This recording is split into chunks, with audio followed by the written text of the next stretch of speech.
Okay, gonna try to do a little video here. I don't know how all it's gonna turn out. Just got the camera sitting on the back of my truck, and I'm hoping that this will stay in focus and in frame. This is something I've noticed with the stock Traxxas flex cable for the prop shaft versus a quality aftermarket unit.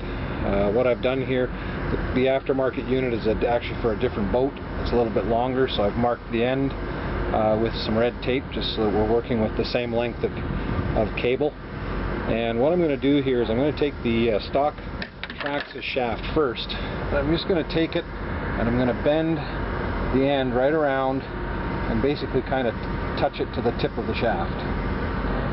And then what I'm going to do is I'm going to take it, I'm going to rotate it in my hand here, and you can see how the shaft is picking up and flopping as I rotate the shaft. That's because the shaft is actually bent, taken on the shape of the bend inside the material inside the shaft. Now I'm going to take the other shaft. This particular shaft is a Jeff Wolf shaft.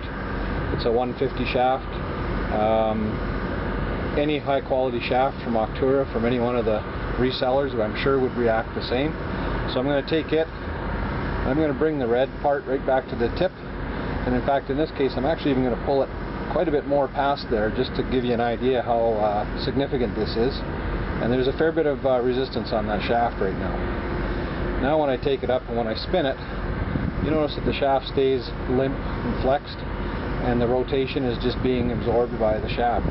That's because the higher quality shaft hasn't bent and isn't trying to catch and bring it around. So this could be fairly significant in a driveline for vibration and or wear if your shaft happens, if you're running a stock Traxxas shaft and it happens to have been bent or kinked a little bit.